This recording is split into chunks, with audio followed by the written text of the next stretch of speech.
Hey guys, welcome to my YouTube channel. আমি দেবপ্রেম বিপ্লব। তোমরা কেমন আছো? আশা করি সবাই ভালো আছো। তো ফাইনালি আমি বাড়িতে সবসময় ভিডিও বানাই, তো মাঠের দিকে কেন বানাচ্ছি সেটাকে নিয়ে তোমাদেরকে বলছি। আমি ফাইনালি মাঠে এসেছি জমি দেখতে। তো পিছনে ব্যাকগ্রাউন্ডটা একটু আলাদা হবে আর মোবাইলটা একটু নড়বে, এটা কিছু মনে করো না, এটার জন্য সরি। তো আমার একদিন ধরে ভিডিও আসছে না, তো ভিডিওটা আমার প্রথম থেকে শেষ পর্যন্ত দেখো, তাহলে দেখলে তোমরা বুঝতে পারবে আমি কী নিয়ে কথা বলবো। তো ফাইনালি দেবদাকে নিয়েই কথা বলবো। ফাইনালি যে জিনিসটা এমন কিছু কিছু একটা আপডেট দিয়েছে, আপডেটটা না বলতে গেলে হয় না। রঘু ডাকাতকে নিয়ে কথা বলবো এবং খাদান বক্স অফিস এবং খাদান সিনেমাকে নিয়ে কথা বলবো। যে জিনিস সিনেমাকে নিয়ে তো অনেক কথা হয়ে গেছে, তাও কিছুটা বলবো তোমাদেরকে।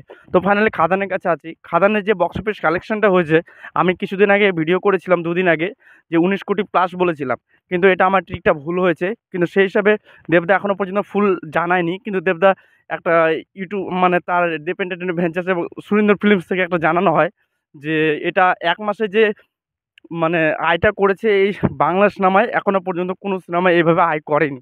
মানে মানে রেকর্ড, একটা রেকর্ড। এক মাসে যে 20 কোটি টাকা মানে পাল্টে ফেলে দিবে, সেটাও একটা রেকর্ড। মানে সেরকম একটা পোস্ট করে ওরা, এবং যে পোস্টটা দেখে আমি অনেক অনেক এক্সাইটেড এবং অনেক মানে কি বলবো, নিজের মানে একটা খুশি, একটা মনের ভিতরে যে না, একটা বাংলা সিনেমা এইভাবে যে এক মাসে যে এত কোটি টাকা কামাই করতে পারে এবং এতটা ব্যবসা দিতে পারে, এত কোটি টাকা, সেটা ভাবাই যায় না। আর সেটাও খাদান দেখিয়েছে এবং অন্যান্য সিনেমা দেখাতে পারিনি, সেটাই অনেক এক্সাইটেড আছি। তো খাদান সিনেমাটা এখনও পর্যন্ত দুবাই তো, ওখানে তো অলমোস্ট ফুল এবং হাউসফুলে আছে। ওটাও ফের অনেক খুশি আমি দেখার জন্য, যে দুবাই দেবরা যখন প্রিমিয়ারের শোতে যাবে তখন কি একটা একটা আলাদা একটা এক্সাইটেড হবে, এবং সেখানে অডিয়েন্সগুলো দেবদাকে দেখবে। বাঙালি অডিয়েন্স আছে, তারা তো অনেক এক্সাইটেড থাকবে, আর হল তো মনে হয় অবশ্যই ভরে থাকবে তখন। আর এটাকে দেখার জন্য আমি অনেক এক্সাইটেড আছি। আর যেটাকে রঘু ডাকাতকে নিয়ে বলবো, রঘু ডাকাত আর কি বলবো সেটাকে নিয়ে। তো ফাইনালি রঘু ডাকাত মানে দেবদা একটা ইন্টারভিউ দেয়, সেখানে আনন্দ বাজার ইউটিউব চ্যানেল না এবিপি আনন্দ, সঠিক আমার মনে পড়ছে না অবশ্য। একদিন গতকালকে দেখলাম সেটা, আমি ইউটিউবটাকে খুব ভালো করে দেখলাম না। তো সেখানে দেখি যে দেবদাকে ভালোই গুচ্ছ গুচ্ছ কয়েকটা আপডেট দিয়েছে, মানে এক গুচ্ছ আপডেট।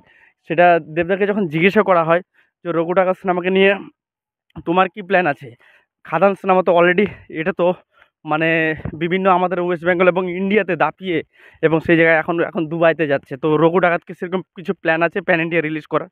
তো তখন দেবদা বলে যে প্যান ইন্ডিয়া নয়, এবার আমরা রঘু ডাকাত ওয়ার্ল্ড ওয়াইড রিলিজ করতে যাচ্ছি। আর খাদান তো অলরেডি, আমরা তো এটা রিলিজ হয়ে গেছে, এবং এই ফেব্রুয়ারির 1-2 তারিখে অন্যান্য জায়গায় স্টেটে, মানে আমাদের ইন্ডিয়া বাদ দিয়ে অন্যান্য স্টেটে 1-2 তারিখে, ফেব্রুয়ারির 2 তারিখে রিলিজ হবে ভাই। সেটাও এখনও পর্যন্ত দেবদা অ্যানাউন্স করেনি যে কোথায় রিলিজ হবে, কিন্তু আমাদের ইন্ডিয়ার বাইরেই রিলিজ হবে। আমি অনেক এক্সাইটেড যে খাদান সিনেমাটা এইভাবে করে দেখাচ্ছে। কিন্তু যে রঘু ডাকাতটা, যেটা দেবদা বলল যে এটা আমরা ওয়ার্ল্ড ওয়াইড, মানে ওয়ার্ল্ড ওয়াইড মানে পৃথিবীতে গোটায় যেখানে যেখানে বাঙালি আছে, যে মানে প্যান ইন্ডিয়া অ্যামাজন অভিযান তো তখন তো প্যান ইন্ডিয়া হয়নি, সেটা বিভিন্ন ভাষায় অনেক দিন পর পর রিলিজ হয়েছিল।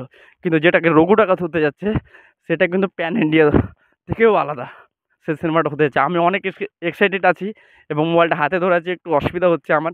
তো ভিডিওটাতে যদি নতুন হয়ে থাকে প্লিজ লাইক শেয়ার এবং সাবস্ক্রাইব করতে কে ভুলবে না। আর দেবদা কিন্তু নিজেই বলে দিয়েছে যে এটা প্যান ইন্ডিয়া নয়, এটা ওয়ার্ল্ড ওয়াইড রিলিজ হবে, সেই হিসেবেই সিনেমাটা বানানো হচ্ছে। তো ভালো থাকবার, টাটা, টেক কেয়ার। আর দেবদা, আমি জানি দেবদা কথা রাখার মানুষ, সে কথা কখনো মিথ্যে বলে না, বলে না যে ফলস এগুলো কথা বলছে। দেবদা যেটা বলে সেটাই করে, আর যেটা করে সেটাই কিছু বটে। তো ভালো থাকবা, টাটা, টেক কেয়ার।